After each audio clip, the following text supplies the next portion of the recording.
Gaming. Good morning, good evening, good day, hope you are. So we're back with some more footage from the Welsh Masters. There's been an update. I forgot to take into consideration that Twitch only captures and keeps your content for like 2 weeks. You're an affiliate. So we're trying to work out to see if Firestorm have recorded the extra games from one. We might miss 2 games. One of them is mine. Pretty shit. I fucked up. Listen to the battle rep that I did post-event with Rob and Emily if you want to listen to it. But hopefully we'll be able to get them back. In the meantime, I'm recording the rest of them before they go.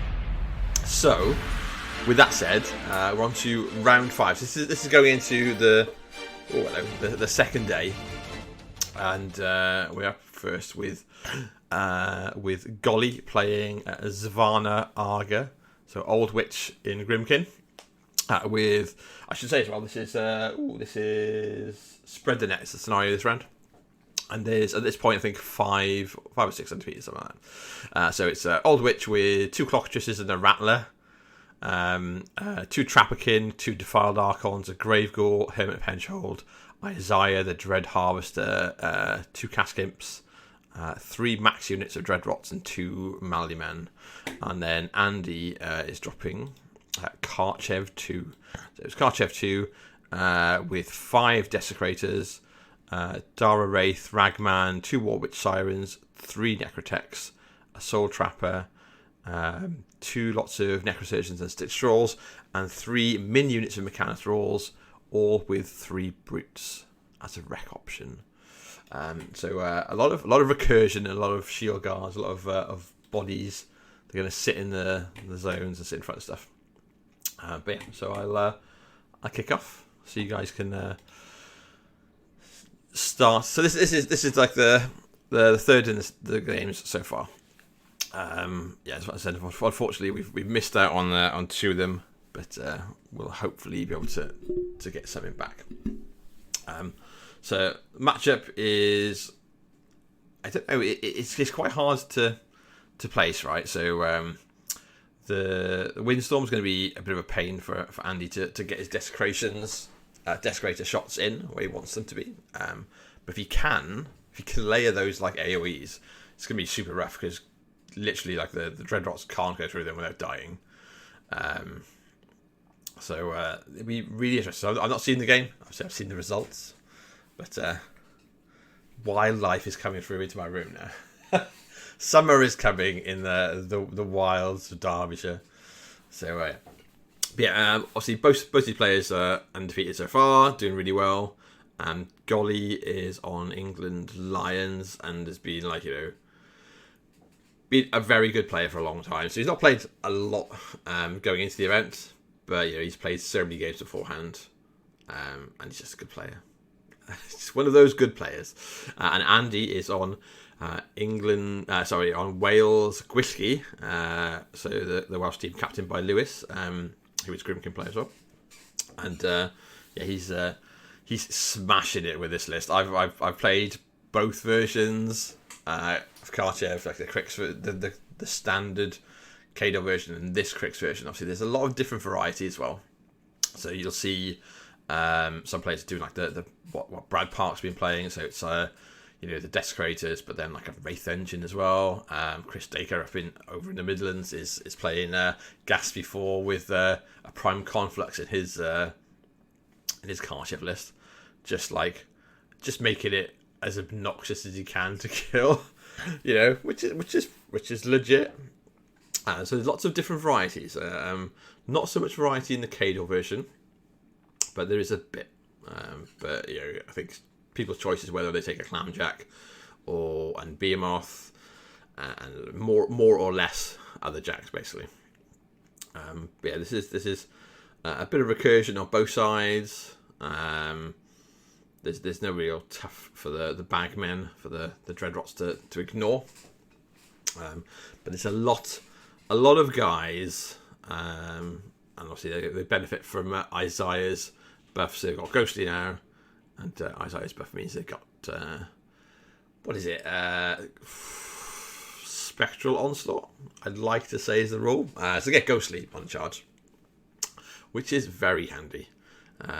Obviously, Old Witch and the Malady Man have a potential of an extra 4 inches on their threat range for charges.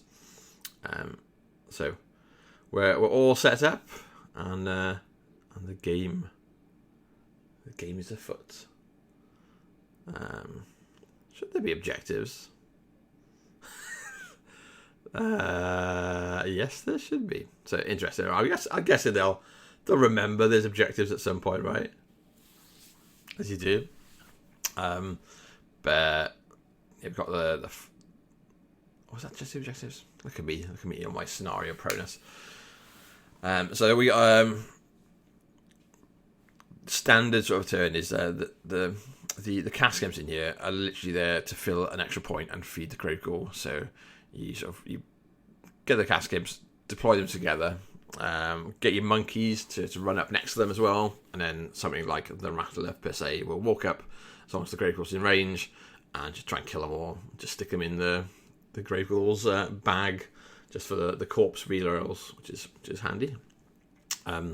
Grave Ghouls are such a good addition to Grymkin. Like, just being able to have like multiple, well, not in the same turn, but multiple rerolls available. You stack the Grave Ghoul, get your rerolls out, and then reuse. Just filling back up with sometimes not only just disposable stuff, which is really good for like if you're going for an assassination or something particularly dicey, to be able to say, I've got this. So we've got the Dreadrots, and a clock is right up on the left, that left zone, and an Archon as well.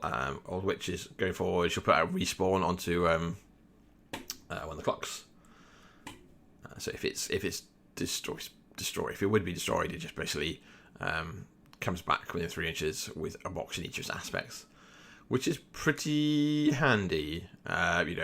With a beast construct that repairs itself in the start of the turn, and stutters if you destroy an aspect. It just makes it a little bit more obnoxious to get off the table. So the second clock has just run up behind the building. I should quickly cover the stuff we've got on the table as well.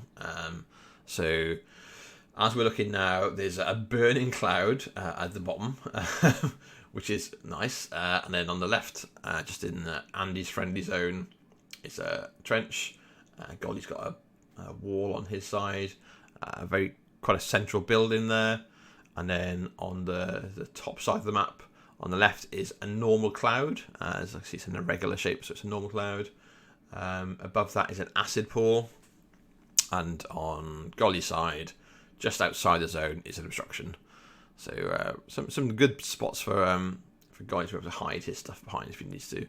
And between Ghostly and Flight, it's like it's not a bad table for him, I'd say.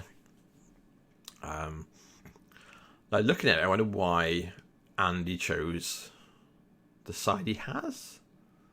Maybe it's just to deny him hiding more stuff behind, like the clouds, maybe. I'm not sure. Funnily enough, Andy was very rough going into this game. So me and Andy both stayed with Lewis, who's one of the captains of the Welsh teams. I'd gone out to like a barbecue place with a load of the Welsh players and a bunch of the visiting peeps and the organisers, which was super nice. Got back to Lewis's house. They'd had a good chill. Went to go and get kebabs. Andy was the only one that got this kebab from a place around the corner. And then from about 6 or 7 in the morning was vomiting. It's like oh. He didn't drink, He didn't drink, and he was feeling fine beforehand. So pretty sure we could easily locate who's poisoned Andy. So he'd thrown up at least 3 times by the start of this game. Bit of a rough start, and he's wearing his Leeds top, waiting for the football to happen that I don't care about. He tried to talk to me and Lewis about it. We're like, no, okay. So just Golly just putting out the windstorm sort of area, and the first of the Desecrators are coming up, and basically they're just shooting and drifting these AoEs. But like, look at the size of these bad boys. Like, it's real good work. Like, just like that big denial. So the problem is, if he's inside Windstorm, then Golly gets to choose the direction of these AoEs. But while he's outside of it, he gets to have his way a little bit more. And there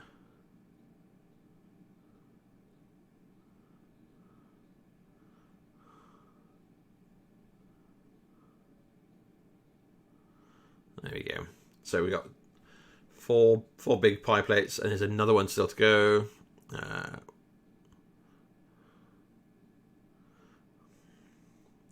So this was not so good. Oh no, it's not too bad.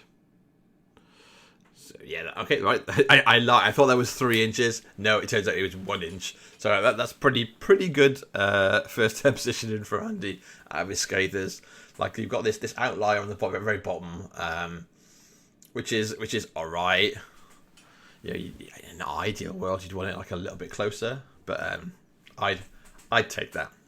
Like, I've been talking to Andy about his game, about the list and what it goes into, what it doesn't want to see, and I think it's really good that it's just got like this extra elements you've got to consider, as well as the five crit shed heavies, which are just a bit ridiculous with Karchev. Full throttle goes up, so they're boosted attack rolls, and every time they crit, they're getting an extra attack. So they do a lot of work, and they're casually grievous chainsaws as well, or buzz saws, whatever they are. But yeah, it's a really good like list that plays into multiple sort of areas. You've got to get through the Mechanis rolls. If you ignore the Mechanis rolls and the Brutes rolls, they can really pound you and do some work. And you've got one of the units gets to ambush, which obviously you can choose to or not. So we're looking at the way he's deployed, the way he's moving up is basically there's a unit of mech rolls on the left with the Brutes, a unit on the right with the Brutes. They'll have the recursion package behind them, so they've got repair bots for the Jacks and recursion bots for the next version's troll. So as he's killing stuff, if it's not being RFP'd by Hellfire, he's going to be bringing it back. And they're not easy to remove, these back pieces that do the rotation. And then one of the units is going to come in from the side on turn 2 onwards. So one of the units of mech rolls with 3 brutes who get up to like power 19, I think, with combo smite, combo strike. Going for the big two punch fists. So it's definitely something you've got to be aware of. So this army's basically all about multiple things you have to think about and try and deal with.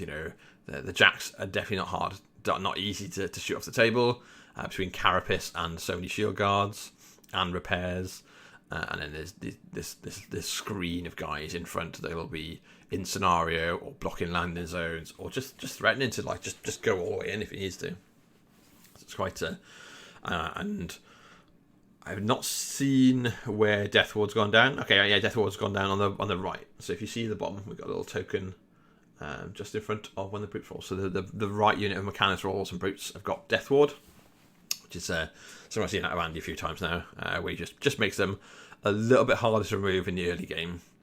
Which is cool. So we're looking at positioning for Golly's second turn. Just trying to work out where we can go and be relatively safe. So versus shooting, it's going to be pretty easy because obviously you can quite easily make sure that there's no landing spots where the Desecrator can actually get a shot into Old Witch. Because of the limited range with Windstorm up. But at the same time, everything can see him. But there's so much stuff to get rid of. So I think this is just going to be like an absolute grind fest, like match wise. If I think the Grymkin have got the bodies on the table right now, but Old Witch can only bring back so many, and she's not going to want to use Hellhole very often. So it's one of the arcane calibrations allows her to bring back some warrior models. But with guns on the table that can wreck his army, he needs to have Windstorm up. And for Windstorm, he probably wants to have the additional control range to make sure he's catching everything. As things get really close, maybe that'll change, and they'll cycle it a bit more. But we'll see. So this is Clockatrice just coming forward.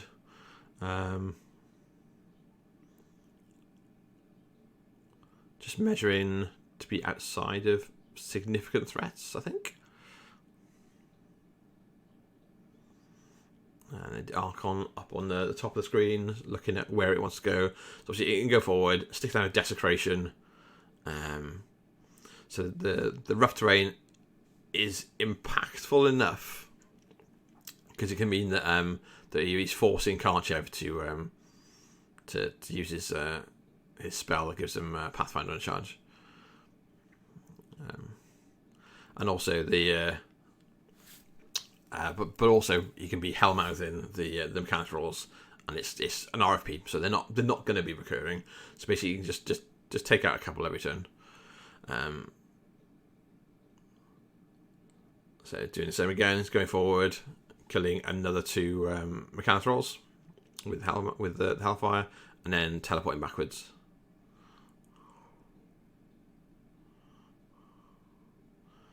Back he goes. Golly's like, obviously we're sped up, but Golly is a fast player. He knows his army really well. He's got his plan and he executes it pretty damn well. So just checking out. If you see the tape at the top of the screen, if I'll change the camera, in fact, we'll look at the other one. So Golly's just measuring out the threat range for these mechanics rolls to come onto the table. He doesn't want to have them pile into the side of him, understandably. So that was what that he's doing the other side. Just getting an idea. Like having Andy having mechanics rolls ambushing is really good, because obviously he's got these 5 AoEs that he wants to put down in the middle of an army. And if he can just go, well, I'll force you into the center anyway. It's really quite impressive, right? So he's got these pain in the ass models that can do work, or can just run in and be a pain in the ass and jam and just make it impossible for him to move. I can contest stuff like the flags, it just brings everything into the middle, which is where the Desecrators want the guns to all go. So it's a bit of a catch there. Yeah, so there's definitely no. So I don't know how this game ends up, but there's definitely meant to be objectives. I've just been looking at it while I'm chatting to you. So you can see there's flags. So there's a cyan or turquoisey flag on the top right in the burning cloud, and on the bottom left, in between the cloud and the acid pool. See there's a base there. That's the flag from Andy's side. But there's meant to be objectives in the middle of both of these zones, and I'm like, do they remember at some point? Does someone come and point out and say you're meant to be having these? Like, I'm not sure a scenario is going to be super relevant. I think this is just going to be an absolute grind to death thing. But well, we'll find out as the game progresses, right? We'll know in a bit.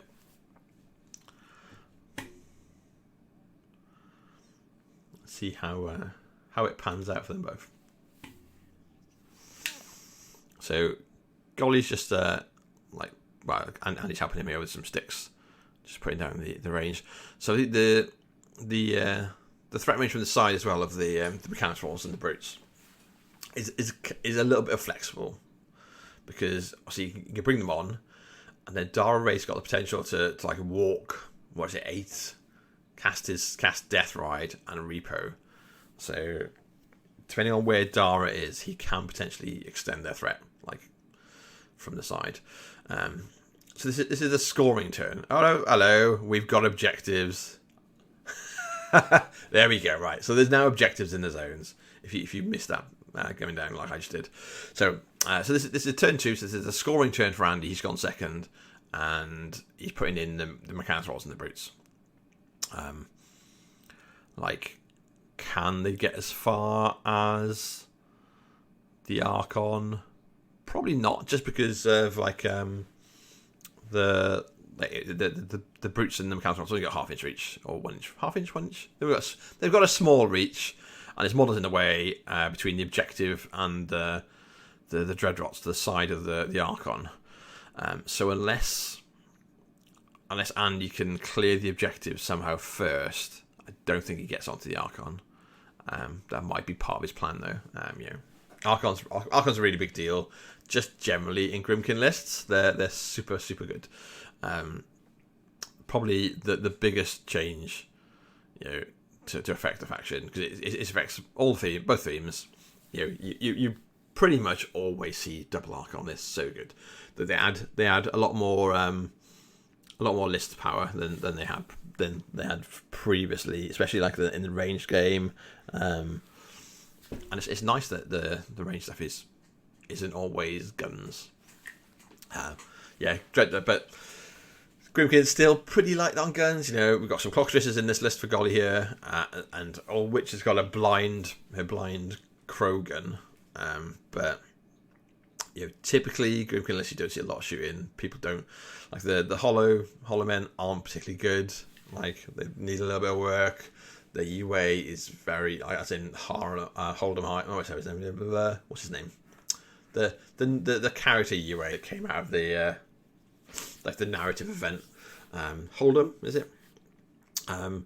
It's just it's just random, and you don't want random amounts of stuff happening. And then I think the only other reliable gun is the Frightmare, which is probably overcosted for what it is. It's like a one shot gun. So we've got the Death Warded unit of mechanics also running up on the right hand side. So they're just making sure that they're contesting. All they're going to do is run up and jam. I'm not sure if Andy's going to get tons done this turn. I certainly would want to be shooting my Desecration. Oh no! Oh, the Desecration doesn't work against undead, does it? The Desecrator's AoE. So he might be running up to target his guys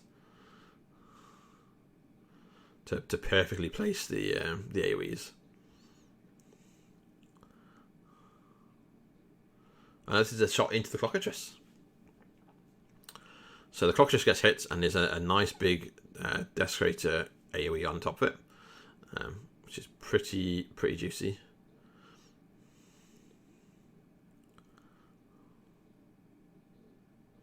So you're looking for a second one to see if you can do the same again. Someone is running over here. This is the Necrosurgeon and Stitch Rolls running up just to get in position. And then the second Desecrator is going up, boosting a shot into the Clockatrice. It hits, boost damage. Actually, if you caught it there, I think it's kind of not quite half dead, I think, and definitely not stuttering. But that's two Desecration shots on top of it right now. Whether or not you're kind of better off spreading them out, I don't know. It's a hard call. The clocks aren't going to hit particularly hard. But if you can just get some off the table, then it gets stuff like the assault spray off. Gets the volume of attacks that can be a problem for Andy's list. Maybe he doesn't want to have him be able to lose his street and stuff, basically. So let's have up on the top. Actually, on the top, let me change the view, and then we'll go top. Up on the top, we've got the mechanics rolls. Let's change it back. On the left hand side, the mechanics rolls and the brutes have gone in. So we've got a couple gone into the objective. I think all the brutes have gone in for the objective, and we got the mechanics rolls have got some Dreadrots and whatever support they can get to. I'm assuming it's all Dreadrots.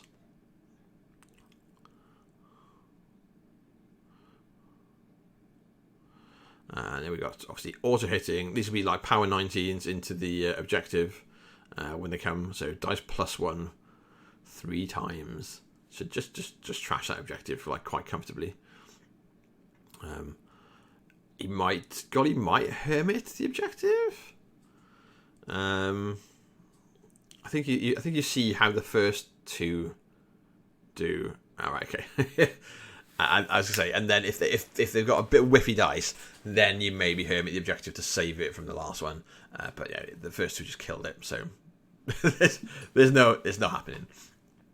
So we've got the objective's gone. So and he's going to be scoring up the first point. Obviously, he's got the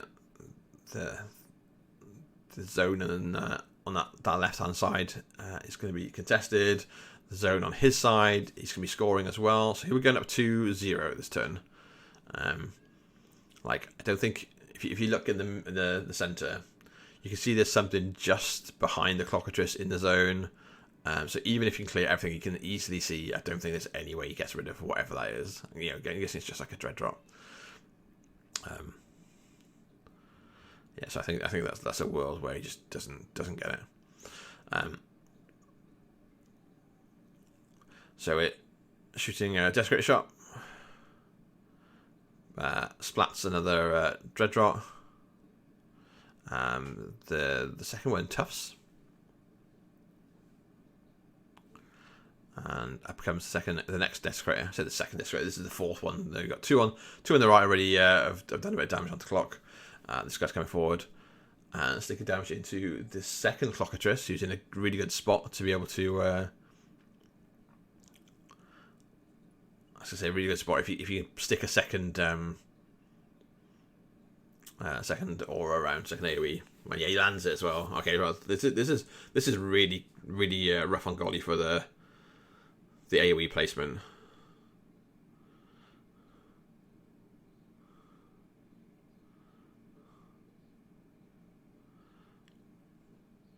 So we've got 4 of the 5 AoEs down.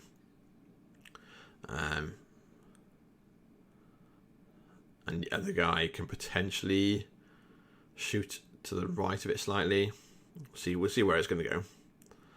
So these are these. I'm thinking, all right. So these are mechanics rolls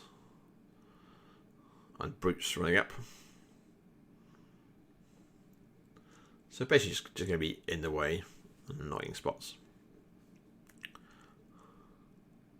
There's no ghostly to be had on the Grymkin side of the table, so he's got to remove those guys until they get in, and at the same time, the clocks are going to really struggle into the Desecrators with unyielding, and there's no death ward up on them at least, but still they're like decent enough armor. There's no damage swing in this list apart from Curse of Shadows. So Curse of Shadows, I say there's Hermit, but Hermit's going to struggle to get far enough, I think, this turn. So there's a potential to land a Curse of Shadows, but it's on one model. Because it's an upkeep, he's not going to be able to really make the most of it. So we'll see if a Clockatrice has got enough punch to kill a Desecrator, if he can get there. So we're looking at the right hand side. Is that another Desecrator? Super hard to see from the picture. Let's have a look. Let's have a look at the picture.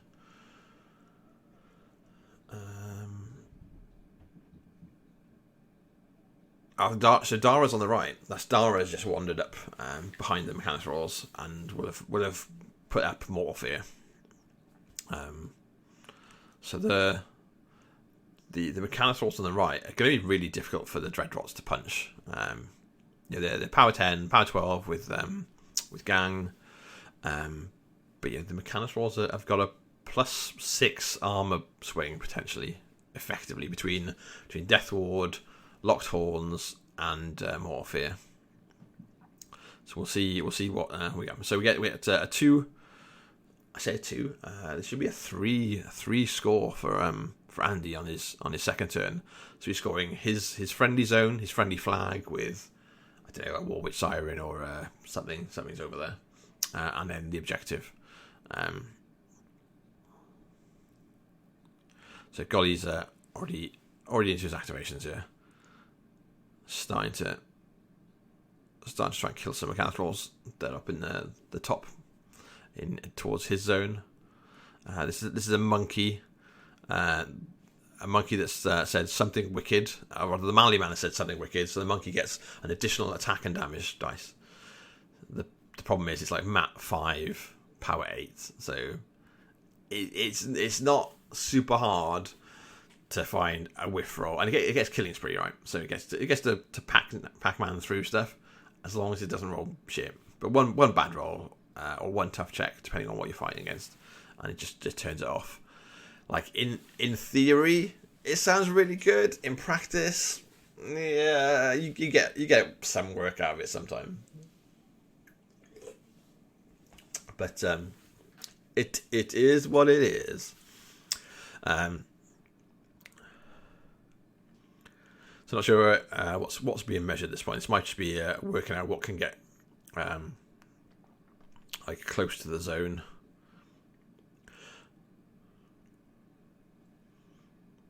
Not close to the zone, close to the flag to start to contest. We'll see. I imagine Golly be trying to clear his zone, put a lot of stuff in, so Old Witch can go forward and just tow that zone and start scoring. Essentially, just like a little bit to the left of where she is, so she's safe. So the brutes just get cleared out. So these are the brutes that are too far away to get any of the bonuses, basically. So I don't know if that's a Mechanothrall that's on the top of the zone still, but it's something that should be trivially easy to remove at this point. We're gonna have a look as we see who gets the most out of this turn. So obviously Andy's got that big scenario lead already, so 3-0. But from here, it's going to really slow down. Golly should be able to contest and probably score 2 this turn. Like, I'm not sure if he's got enough stuff that can clear things and get to Andy's objective, but he'll be able to clear his own, score it with a Witch, or potentially bring a clock back into it, or the Rattler. That's a Rattler, sorry. And clear out the stuff around his flag to score it.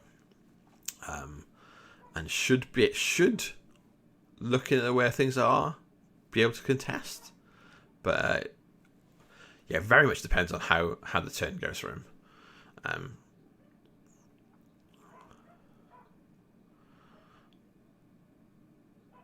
So trying to work out. This is Old Witch's activation then. So she's balance charging on the Clockatrice that's in front of Andy's stuff. And she's walking backwards. She's just going for the safe option.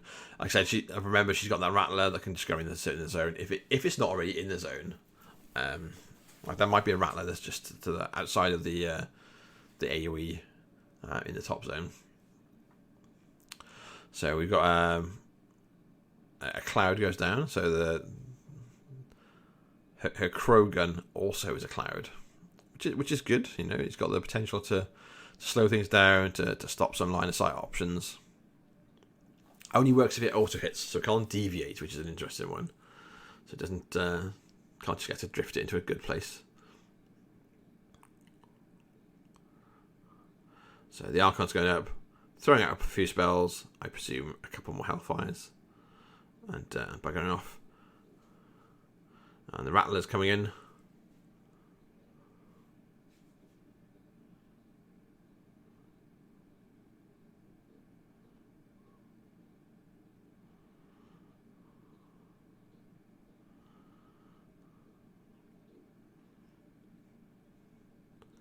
So the good thing with these Archons is if they're not putting Hellfires or Desecrations down, they can into the Dreadrots, I should say, and just generally into play.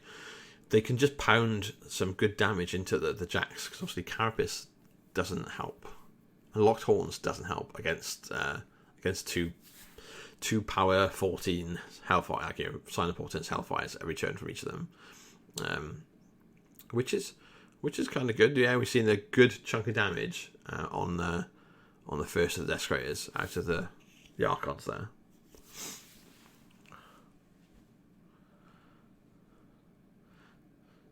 So, what's going to occur in the middle is going to be, I think, really important. So you've got charge options where you can see it and go and not quite clip any of the AoEs, which is very good, but only a couple. So he's going in, just fish for damage. Like, they're Weapon Masters, they're power 12. So, if he spikes dice, he's going to do some work. If he doesn't, he's not. It's as simple as that. Or he's removing stuff like the brutes, and do you RFP the brutes? I'm going to quickly check this.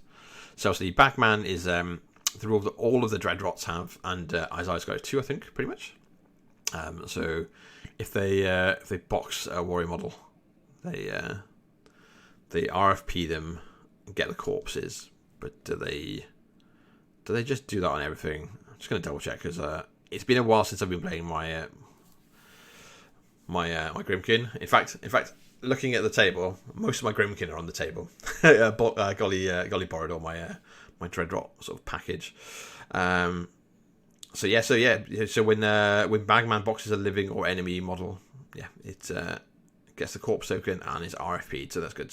So the recursion that Andy's normally got is pretty stymied between Bagman and Hellfire. So these guys going in are doing stuff. It's not like they're just throwing away Dreadrots to die. So we've got on the right hand side, or the bottom side, sorry, we've got the Dreadrots that are doing some charges. These guys can be set on fire. They're going through the cloud.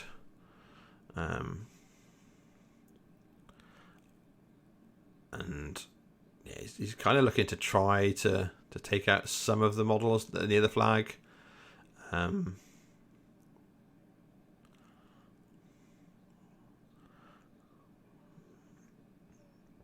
think we'll see.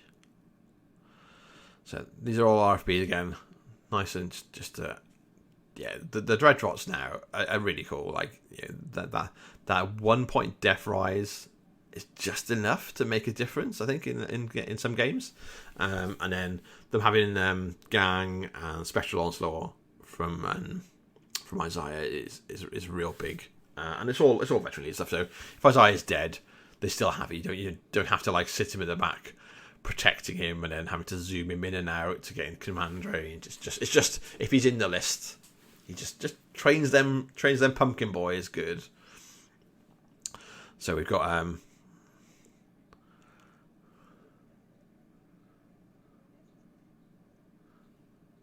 think this is a gremlin swarm that's gone onto the flag. So looking at the view that we've got, I think Golly's removed enough stuff around the flag. This guy, he's removed enough stuff around the flag. So we're scoring his flag. It looks like he's removed Andy's stuff from his zone, so he'll be scoring. But I'm not sure he can get to. And the Clockatrice has just gone and is towing Andy's zone, so he's going to stop scoring there. We'll see what happens on the flag, Andy's flag as well. So it could be that Golly's able to get enough stuff to lock down all the scenarios and just score 2 back, which would be really, really good for the lead that Andy's built. Golly's going to get back 2-0 potentially on it if he can get. I think as I say, I think that it looks good, but at the same time, I'm not sure he is going to get to contest that flag. So if we look at the other angle, there's obviously there's 2 Desecrator AoEs, which is going to make it real tough for him to to get any of the Dreadrots over. So what it could be, that proxy base, the red proxy base we got down there, could be a clock with boundless charging the Desecrator that also is within 4 of the flags to contest it.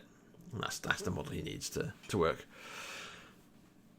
But he doesn't want to give up a free strike on the clock that's already been shot a few times.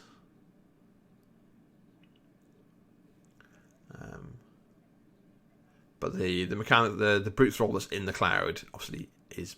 Does he get blinded? Is it undead models get blinded? Oh, let's check this. Obviously, it's gone through and it's fine. But let me just check it for the rules point of view. And it is living in the undead. So that's a very sad brute thrall. He's blind, so it just misses the free strike if he even takes it. That Desecrator is taken off. So he was pretty softened up. Like 4 Hellfires into it did a lot of damage. So the clock gets into a good spot where it's this. I think this is the respawn clock. So it's contesting. I guess some extra attacks. Apparently, it's got some free fury left over to pile up. So this is a good playback for Golly here. And then he passes turn. So we got 3-2 up on scenario in Andy's favour going into turn 3.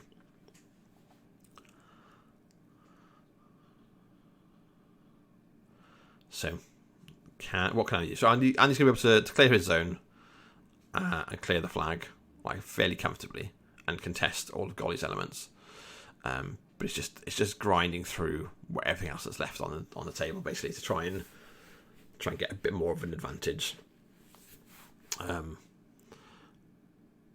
We'll see. Like the Desecrator AoE is just really, really hurt for Golly and for the Dreadrots basically. No amount of Ghostly helps you run through the AoEs. Should it? If you're Ghostly and you're running through, a fire or a covering fire or something like a Scather, should you ignore it if you're Ghostly? Write in the comments. Let us know. What do you think? I'm like on the fence. I don't actually know. It'd be interesting to see what people think. Definitely interesting. So Andy's just planning out his turn, working out. There's a bit of allocation going on from Karchev. It looks like he's getting a feat token ready. It's the old Welsh Masters feat token. Yeah, there you go. So yeah, so Karchev's going. He's feating.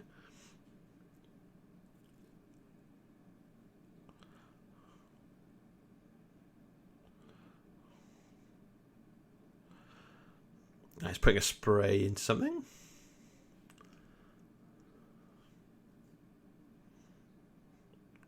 And Karchev probably just stays where he is. Just it says I'm happy. I'll assume he'll have cast Locked Horns and full throttle. If he feels safe enough, he'll cast Locked Horns and full throttle. If he doesn't, then he'll cast one of them and then rely on Meat for the Machine to cast the second one. But what he's probably best off doing, if he can afford to, and is safe enough to do so, is cast both of them himself, and then once all of his jacks are in position and have activated and have killed something really juicy, then use a next kill to trigger Abattoir, so all of his jacks get to do an attack on something else that they're near. But whether or not that's how this goes down, I'm not sure. Obviously, it could be that he does the opposite. He's potentially got. Actually, no, he didn't really have anything to. If Golly had sort of jammed into his jacks, maybe at that point, and he gets to do an Abattoir before he moves them. But I don't think that's on the cards. So this is a bunch of Mechanis rolls. A bunch of Mechanis rolls encircling the Clockatrice, just to stop it from being able to stutter. So it's going to be there. It's got anywhere to go.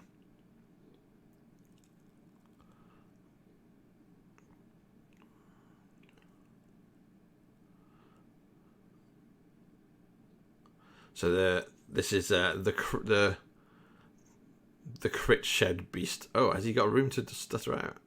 Nah, he hasn't got room, right? Oh, does he?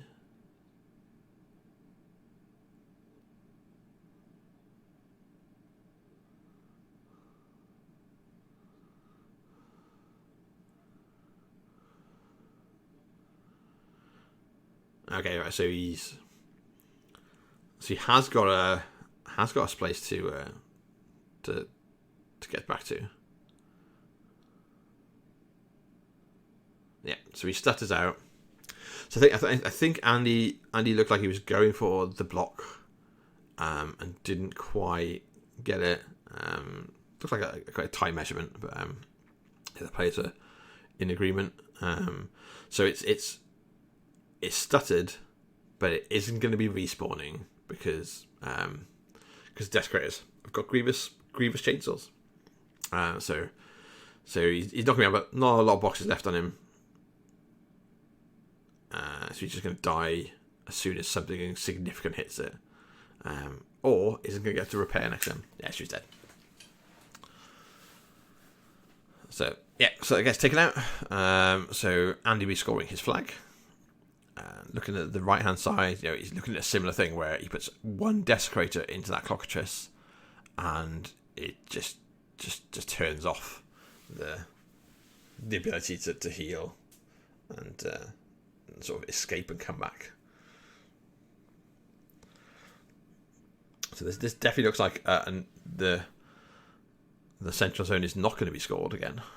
Like that again. That model behind the building that the Golly's got is literally going to hold on to that zone for him forever. Andy's got to be really ahead to be around the other side of that to make things work.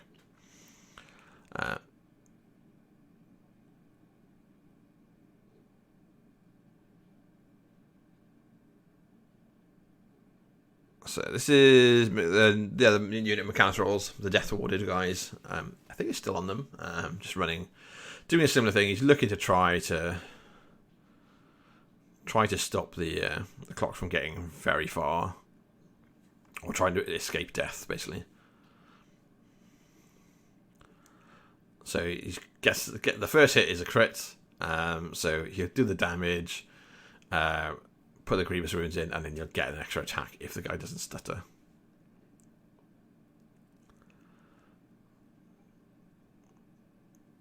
So we're just I think discussing how damaged the clock is. So if it's early damage to the clock, you might not want to boost your damage rolls, is what I think Andy's looking at, going can I avoid stuttering him? So hits him a second time, and forces the stutter, puts him down to like a box or something ridiculous, I think. But he's not going anywhere, he just dies.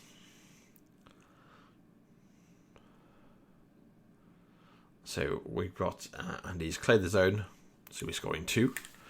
And it's just making sure that he can pull back and start clearing out some of Golly stuff and contesting as well. So he's already got that scenario. He's only 1 up on scenario, but this will take him 3 ahead if he can contest as well.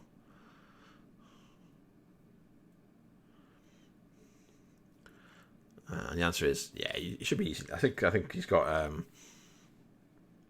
mechanics roll up there by the looks of things, so he should be contesting the flag. Up goes a Desecrator.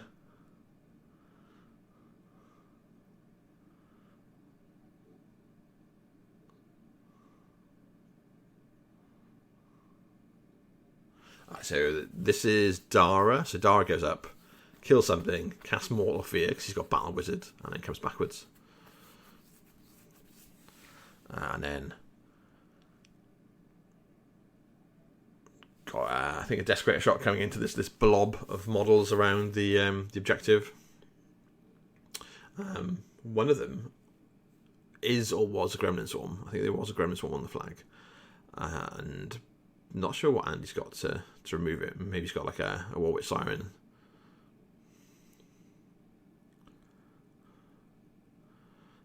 So some the support pieces are moving up basically to go and contest, to go and block the way, stick on the flag. So I think Andy scores 2, and Golly maybe scores 1. I think it's hard to tell. Hard to tell from the angles of where's in what zone. But there's full on bloodbaths have been had. No one's threatening to score enough on scenario to just go 5 up.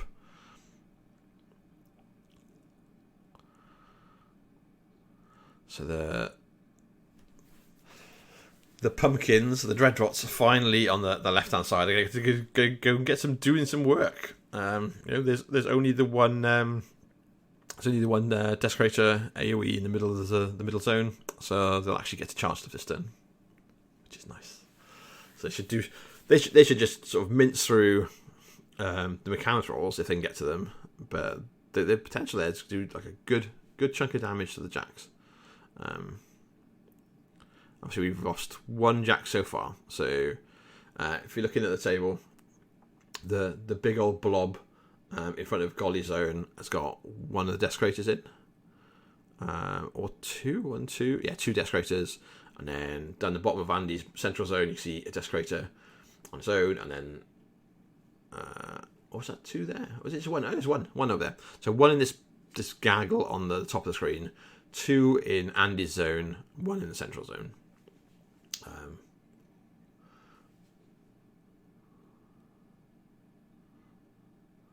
We're just collecting corpses and not corpses, collecting potential scrap tokens if he gets the Desecrator killed.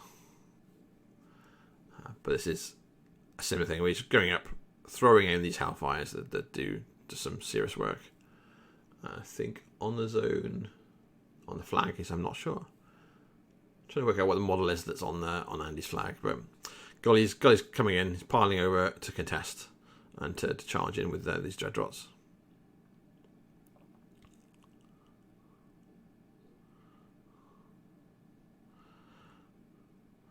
So it's a real duff roll there, but the Grave Ghoul comes in, gets the reroll, so gets a kill.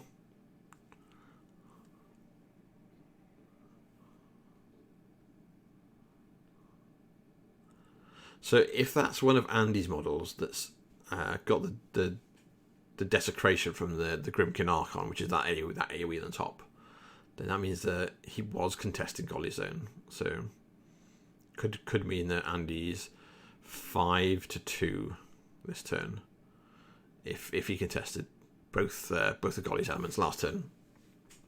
So we'll see. We'll see how it pans out. People are dying.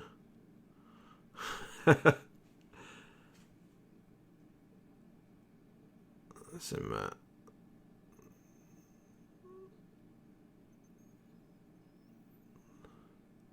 so that was like a charge in the repo. I'm trying to work out who that was from, or what that was from in Golly's list. I'm not sure. That's what it's anyway looked like. Does Isaiah always have repo?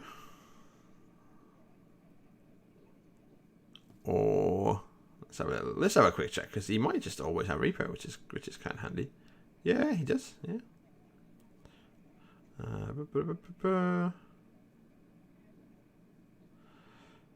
I say yes, he does. No, he doesn't. Okay, right. I'm not sure what that was. Something has gone forward and end up deeper in.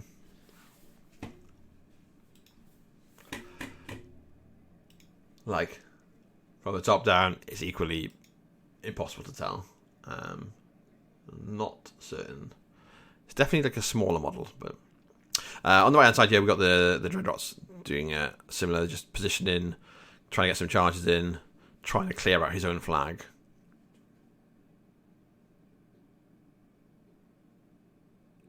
So he dies. The mechanical on the far right very comfortably.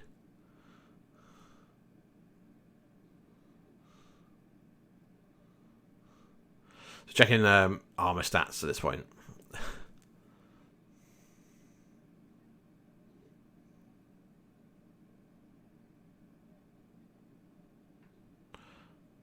So looks like Golly might have been able to clear his flag again. But if that model with the Desecrator Desecration from the Archon is one of Andy's models, and he's not scoring, so it's looking rough. I know. This game I think goes all the way to time rather than anything else. So don't worry too much about the scenario score. I think Andy's ahead, but not ahead to a point where he can comfortably clear enough stuff to go the 5 up. I think instead it's more of a grind everything in each other's armies to death instead, which is fair. So Andy's just trying to work out exactly where it's going where. There's a bit of allocation from Karchev. And off we go.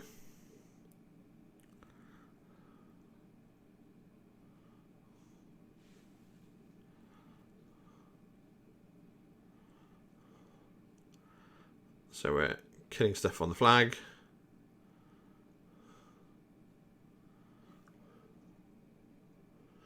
Darragh is coming up and laying waste, I think. Darragh does so much work in this list. It's really cool. Like unlike the KO version, you've got the Archon there to basically do, to hold on to his corpse for when he gets to do Mortal Fear. Whereas Darragh's just like, I get it every turn if I want to. And if it's no good in the match, I can just make things go faster, or I can just throw some spells out. So yeah, it's pretty cool. So Andy's looking at a position where he's killed what's on the flag on the right, or on the bottom of the screen, I should say. Just checking if anything is contesting it, because Darragh's now sat on the flag, so he's killed whatever was on it, replaced it himself.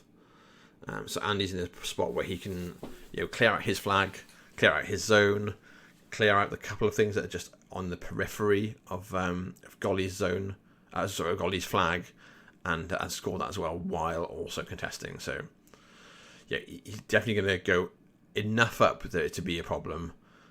Golly's just got to deal with it rather than killing.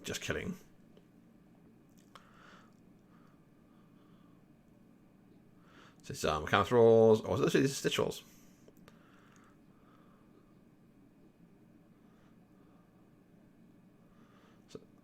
So someone is dodging. Is that a Trapperkin?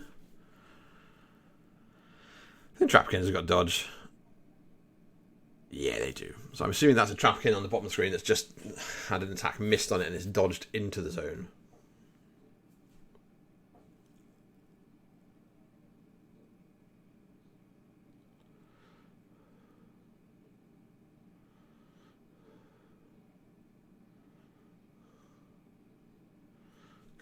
But he's killing it anyway.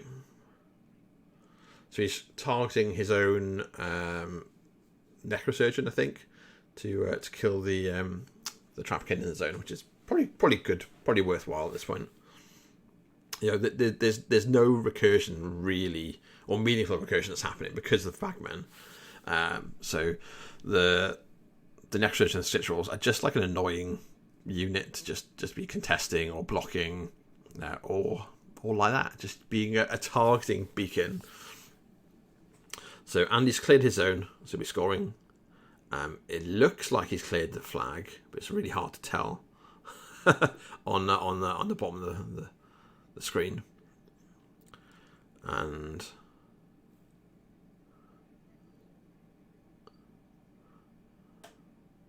I'm not sure what he's doing on the top. So this is Golly's turn. He's charging the last Dreadrots on the bottom of the screen in. The Malady Man, which is the thing that was near Golly's flag, has basically just run to go and contest. The monkey's going in trying to kill stuff, but it sort of just comes up short.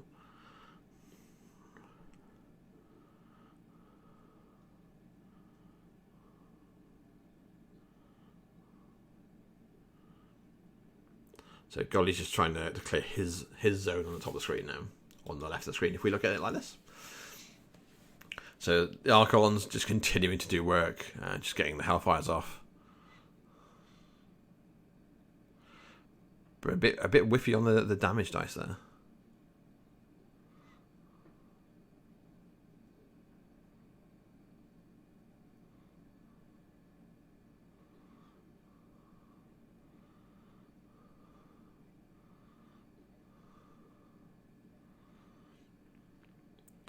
So Golly's sort of swinging it on the left-hand side here a bit.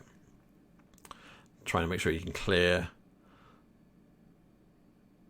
the flag for an Archon to bounce onto it. The second Archon's going up.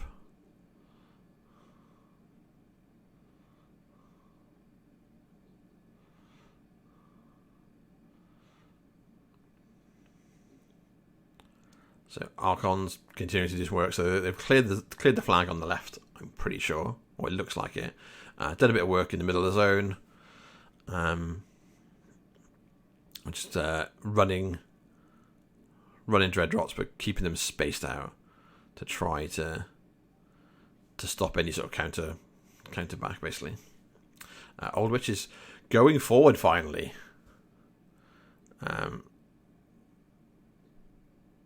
So Andy's scoring 1 and Golly's scoring 2 from his zone and the flag. Oh, he's contested his own flag. So Andy's like in a spot where he can easily clear his zone, clear the enemy flag, but he's got to do something about the stuff that's on the left. The Archons are so good at getting work done in every list they're in. So it's a case of can he put something meaningful in over there to clear it. And also, Andy's not scoring his zone because there's Dreadrots in it. If I flip the camera, we've got 2 Dreadrots in the bottom zone here in Andy's friendly zone. But he's still got an objective as well. Like that's pretty impressive blocking to still have an objective this late in the day. So Karchev's going up and it's going to just spray.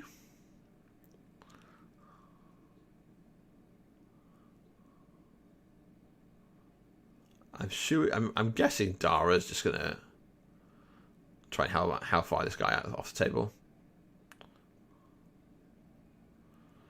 So Darragh fails to do the Hellmouth. I'm surprised he didn't just charge him and then repo onto the flag.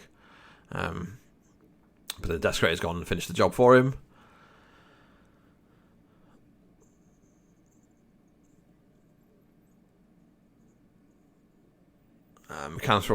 Brute's Roll goes into the last Dreadrot in Andy's zone to finish him off. So Andy's scoring both these sides now. And no one's scoring in the central zone, but Golly's going to be scoring both on his side as well.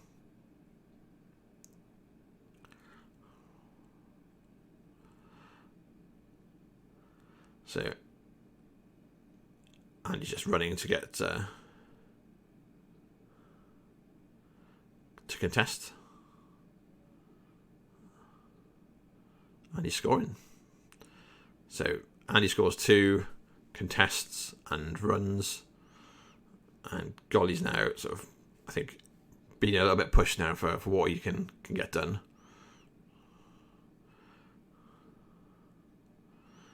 So this is the Hellfires onto the Desecrator in the cloud. Like, handily giving him like a little bit of a death bonus. But not enough of a death bonus, maybe. And I think what we heard then was a few